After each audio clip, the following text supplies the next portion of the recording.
TK Concepts, and I want to vibe with you again. Now, my last video, I spoke about rhythm with regards to the interchange between the offense and counter-offensive aspects of 52 blocks.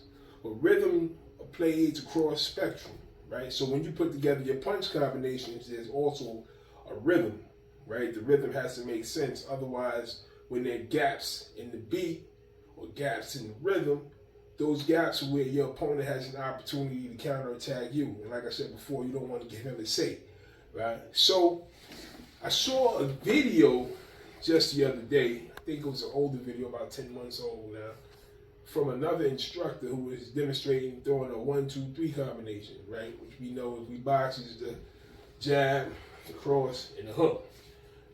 Now, I'm going to demonstrate how this brother demonstrated it, and then I'm going to show you what's wrong with it, and then how to correct it. So now, the way that the brother demonstrated it in the video, is in the stance, and he demonstrated 1, 2, 3, right? Do that again. 1, 2, 3. From this angle right here, 1, 2, 3. Now, problem with that is when you throw your 1 and 2 for a trained fighter, 1 and 2 are to get you in range, right? These are relatively long range punches. The 3 is a short range punch.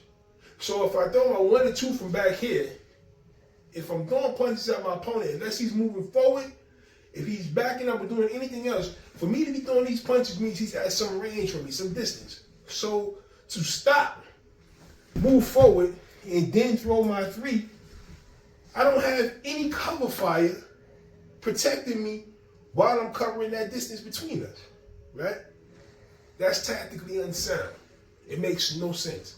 And you'll never see a professional boxer do that. You'll never see a good fighter from any system do that.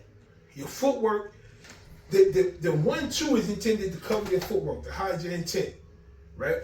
Again, I always say a fight is a series of distractions. You have to distract your opponent from what your true intention is. If my intent is to hit that man with a hook, I got to give him something else to think about other than the hook. If I throw this 1-2 from out here, boom. When I'm throwing these punches, he's thinking about those punches. But when I stop, he's thinking about attacking me now. So if I throw these punches, stop to step forward, I'm walking right into the attack. Makes no sense, right? If, however, I throw these punches and I step with the 2 punches, this is right there. I don't have to take a pause in between the 2 and the 3 to move forward, to close distance, to get close enough to land the 3.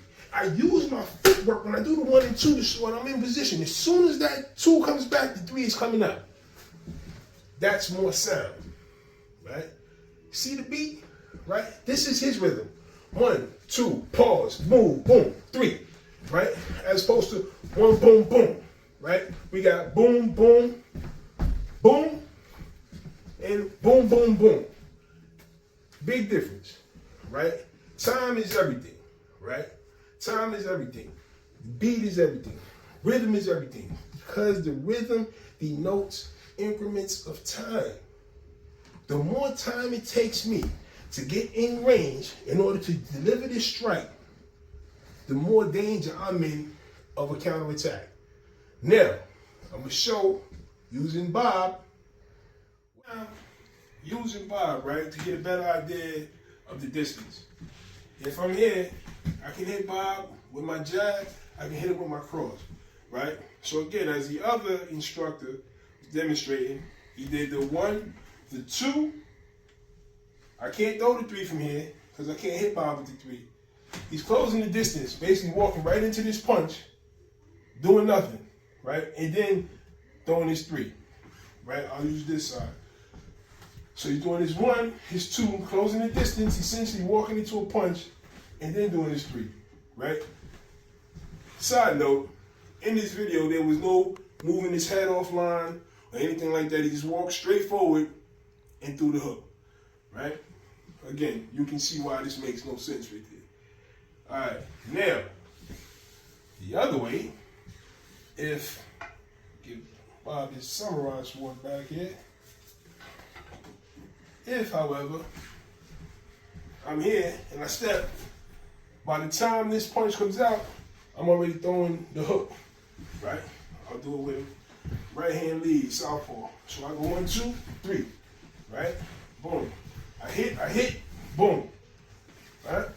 And as I'm moving, pop, pop. I'm moving offline as I throw that punch. Right? Again, makes a hell of a lot more sense.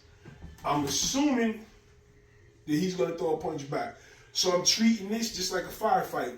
If I was in a firefight and I wanted to advance my position, I'd have somebody use suppression fire, or I'd use suppression fire myself. I want to shoot at my opponent, sending bullets down range to make him keep his head down, right?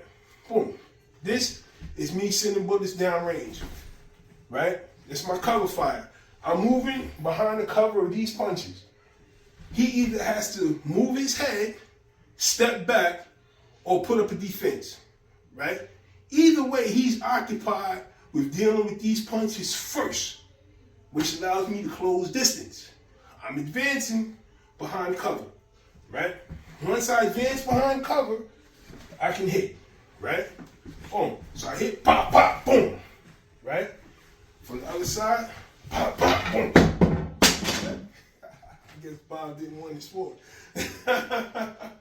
But you see, again, it makes a lot more sense, right? You want to advance behind cover. This is part of your flow, part of your rhythm. Everything you do has to make sense. Like I said, the brothers in Gung Ho Strong, they say that once you give your opponent an opportunity to get an attack and you give him a say in what's happening, and as I say, a confrontation is a conversation, right? And my conversation, for me to win this debate, I have to be able to make sense with what I'm saying with my hands. If what I say with my hands doesn't make sense, if it's not logical, I'm probably going to lose the conversation. So, with that, right, again, the point of all of this is, when you see stuff on YouTube, man, or anywhere on social media, look at it through the lens of common sense, right? And if something looks like it doesn't make sense to you, ask somebody who may have more experience than you, right? Because one of my pet peeves is guys teaching stuff online that they know doesn't work, man, right? And I feel like they endanger other people's lives and their safeties when they do this. So, you know, I felt I had to say something. Again, it's an older video, about 10 months, but it's the first time I saw it. And I just wanted to bring everybody's attention to it because the guy who made the video is supposed to be somebody of some note, some renown, right? And I hope he sees this video and he tightens his technique up, right? Which would be cool, right? But in any event, check that out. You know, let me know what you think about it. Drop a comment, drop a like.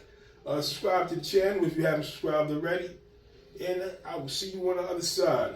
Harambe.